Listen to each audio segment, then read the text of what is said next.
नमस्कार बंधुरा आमार चैनेले सकल बंधुदेर अनेक अनेक स्वागत।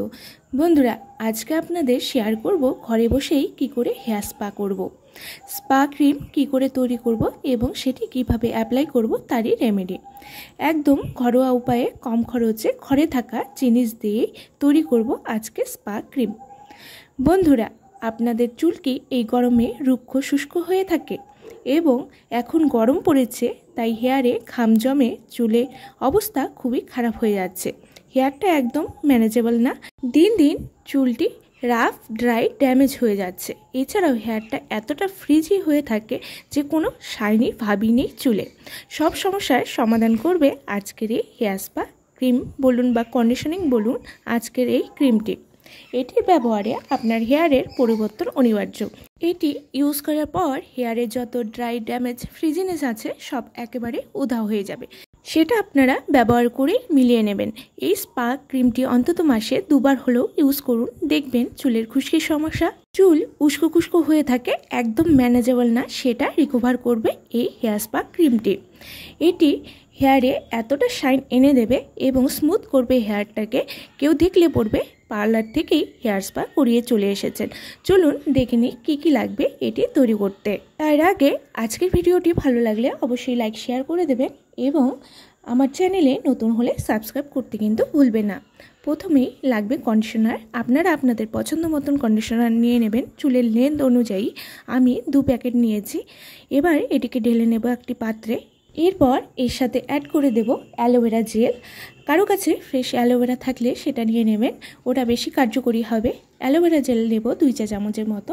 এটি চুলের যত্নে অত্যন্ত উপকারী, চুল পড়া, চুলের রুক্ষতা শুষ্কতা দূর করতে এবং চুলের জেল্লা বাড়াতে খুবই কার্যকরী এই জেল। আর অ্যাড করেছি গ্লিসারিন 1 চা চামচ। এটি চুলকে কন্ডিশনিং করতে সাহায্য করে, চুলের রুক্ষতা দূর করে, চুলের আগাবাটা দূর করে চুলের ত্বককে পুষ্টি যোগায়। এবার দিয়ে দেব vitamin E capsule. Vitamin E capsule দিয়েছি একটি। এটি ত্বকের মাথার ত্বকের ভালো রক্ত সঞ্চালন ঘটাতে সাহায্য করে, চুলকে পুষ্টি যোগায় এবং চুল পড়া বন্ধ করে চুলকে শক্তিশালী করে তোলে। এরপর এখানে অ্যাড করে দিচ্ছি হচ্ছে কোকোনাট অয়েল, নারিকেল তেল। নারিকেল তেল দিয়ে দেব 2 থেকে 3 চামচের মতো, যেটি চুলের স্ক্যাল্পের ড্রাইনেস কমিয়ে মাথার ত্বককে ডিপ কন্ডিশনিং করে। এখন এখানে অ্যাড করে দেব টক দই। টক দই নিয়েছি পরিমাণ মতো, আমার চুলের লেন্থ অনুযায়ী 5 থেকে 6 চা চামচ। এটি চুলকে কন্ডিশন করে, খুশকি কমায়, চুল পড়া কমাতে হেল্প করে এবং চুলের উজ্জ্বলতা বাড়ায়। এবার এখানে অ্যাড করব 1 চা চামচের মতো মধু, যা চুলের প্রাকৃতিকভাবে চুলের উজ্জ্বলতা বৃদ্ধি করে, চুলের রুক্ষতা শুষ্কতা কমিয়ে হেয়ারকে কন্ডিশনিং করতে সাহায্য করে। এবার সমস্ত কিছু উপাদান দিয়ে দেওয়া হয়ে গেছে। এবারে আমি ভালো করে সমস্ত উপাদান ভালো করে মিশিয়ে নেব। বন্ধুরা এটিকে কিন্তু ভালো করে সময় নিয়ে ফেটিয়ে নিতে হবে, নেওয়ার পরেই কিন্তু এটি একদম পারফেক্টলি তৈরি হয়ে যাবে আমাদের স্পা ক্রিমটি। এবার আমার হেয়ারে অ্যাপ্লাই করব। আর হ্যাঁ, একটি কথা বলিনি, এই ক্রিমটি লাগানোর আগে কিন্তু হেয়ারটাকে ভালো করে শ্যাম্পু করে নিতে হবে, চুলে যেন কোনো নোংরা না থাকে। আমি আগেই শ্যাম্পু করেছি, তারপর এটি অ্যাপ্লাই করছি। অ্যাট ফার্স্ট স্ক্যাল্পে দেব, দেন আস্তে আস্তে অল্প অল্প চুল নিয়ে টেনে নিয়ে ভালো করে লাগিয়ে নেব মাথার তালু থেকে পুরো চুলে। আসলে আমাদের সব সময় হেয়ারে ঠিক করে যত্ন নেওয়া হয় না, বাইরের ধুলোবালি এবং ঘামের ফলে হেয়ারটা পুরো ড্যামেজ হয়ে যায় এবং অনেকের এমন হয় যে চুলটা অয়েলি থাকে, স্ক্যাল্পটা এত অয়েলি থাকে যে হেয়ারটা সবসময় বসে থাকে, কোনো বাউন্সি ভাবি নেই, কোনো শাইন ভাবি থাকে না হেয়ারে। আবার অনেকে যারা পার্লারে গিয়ে রিবন্ডিং করিয়েছেন তাদের হেয়ারও কিন্তু দিন দিন রাফ ফ্রিজি এবং আনম্যানেজেবল হয়ে যায় যদি না ঠিক সময়ে স্পা করানো হয়।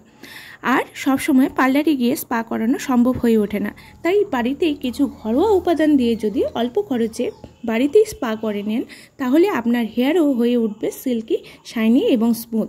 এবার পুরো চুলে লাগিয়ে নেওয়া হয়ে গেছে। আপনারা দেখতেই পেয়েছেন আমি কিভাবে তালু থেকে পুরো চুলে লাগিয়ে নিয়েছি প্রসেসটা। এরপর এটি লাগিয়ে অপেক্ষা করতে হবে 15 থেকে 20 মিনিট। 20 মিনিট অপেক্ষা করার পর শ্যাম্পু করে ধুয়ে নিন। আমি শ্যাম্পু করে চুলটাকে ড্রাই করে নিয়েছি। এবার হেয়ারের পরিবর্তন নিশ্চয়ই আপনারা লক্ষ্য করছেন কতটা শাইনি এবং ম্যানেজেবল হয়েছে। এই স্পা ক্রিমটি এতটা ভালো, এর রেজাল্ট এত দুর্দান্ত যে ইউজ করলে আপনারা বুঝতে পারবেন। আমার যে হেয়ারের কালারটা দেখতে পাচ্ছেন এটা কিন্তু এই স্পা ক্রিমটি লাগানোর ফলে হয়নি, এই কালারটি এসেছে হেনা লাগানোর ফলে। হেনা কি করে লাগালে এত সুন্দর কালার আপনারা পাবেন সেটা কিন্তু আমি ভিডিও দিয়েছি, আমার চ্যানেলে পেয়ে যাবেন। আজকে স্পা ক্রিমটি ইউজ করার পর আমার হেয়ারে যে শাইনি এবং স্মুথনেস চলে এসেছে, সেটা যদি আপনারাও চান আপনার হেয়ারে এরকম শাইনি এবং স্মুথ হোক, তাহলে কিন্তু আজ থেকে এই স্পা ক্রিমটি ইউজ করতে হবে। তাহলে দেরি না করে আজ থেকেই ট্রাই করুন এবং আপনার কেমন লাগলো ইউজ করে সেটা কিন্তু কমেন্ট বক্সে আমাকে জানাতে ভুলবেন না। নমস্কার।